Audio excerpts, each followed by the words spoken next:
Hi అండి, అందరికీ నమస్కారం. Welcome to my YouTube channel. ఈ వీడియోలో ఉద్యోగులకు సంచలన నిర్ణయం అండి. బుక్ అయిపోయిన ఉద్యోగులు. సో అసలు ఏమైంది, ఎందుకు బుక్ అయ్యారని పూర్తి వివరాలు ఈ వీడియోలో తెలుసుకుందాం. వీడియోని ఎక్కడ స్కిప్ చేయకుండా ఎండ్ వరకు చూసేయండి, అప్పుడే పూర్తి ఇన్ఫర్మేషన్ అర్థమవుతుంది. అలాగే వీడియో నచ్చినట్లయితే ఒక లైక్ చేయండి. ఇంకా సబ్స్క్రైబ్ చేసుకున్నట్లయితే మన ఛానల్ సబ్స్క్రైబ్ చేసుకోవడం ద్వారా నేను చేసే ప్రతి ఒక్క వీడియో మీ వరకు రీచ్ అవుతుంది. ఆలస్యం చేయకుండా వివరాలకైతే వెళ్ళిపోదాం. నోటుకు పోస్టల్ బ్యాలెట్, ఏపీలో 4 arrest. So postal ballot vote కోసం నగదు తీసుకున్నారట. ఇక యూపీఐ ద్వారా ఉద్యోగులకు నగదు ట్రాన్స్ఫర్, వారిపై చర్యలు తీసుకుంటామంటూ రాష్ట్ర ఎన్నికల ప్రధాన అధికారి వార్నింగ్. మొత్తం 4.3 లక్షల పోస్టల్ బ్యాలెట్లు, ఇప్పటికే 3 లక్షల మందికి పైగా పోలింగ్. నేడు రేపు కూడా పోస్టల్ బ్యాలెట్ వేసే అవకాశం ఉన్న సందర్భం ఇది.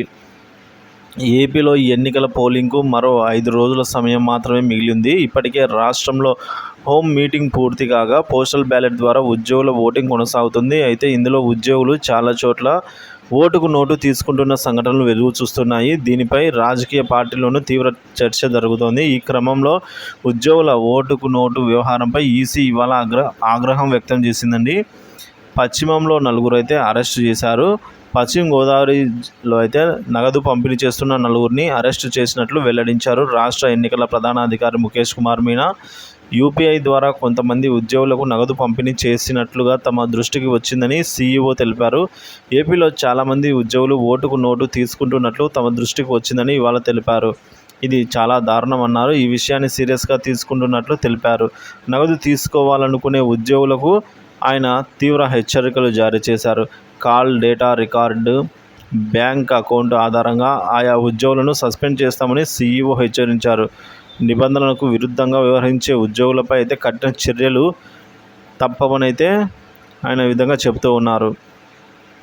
ఇదిలా ఉండగా పోస్టల్ బ్యాలెట్ పద్ధతిలో ఓటు వేసేందుకు 3.2 లక్షల మంది ఉద్యోగులకు అనుమతి ఇచ్చినట్లు ఆయన వెల్లడించారు. హోమ్ ఓటింగ్కు అయితే 28,000కు సంబంధించి దరఖాస్తు చేసుకున్నారని అయితే చెప్పారు. సో ఈ విధంగా ఎట్టకేలకు మనం చూసుకున్నట్లయితే ఎవరైతే నగదు తీసుకోవాలనే ఉద్యోగులకు తీవ్ర హెచ్చరికలు జారీ అండి. కాల్ డేటా రికార్డులు, బ్యాంక్ అకౌంట్ ఆధారంగా ఆయా ఉద్యోగులను సస్పెండ్ చేస్తామని కూడా సీఈఓ హెచ్చరించారు. నిబంధనలకు విరుద్ధంగా వ్యవహరించే ఉద్యోగులపై కఠిన చర్యలు తప్పనున్నారు. సో కాబట్టి ఉద్యోగులంతా కూడా కొంచెం జాగ్రత్తగా ఉండగలరు. Thank you for watching this video.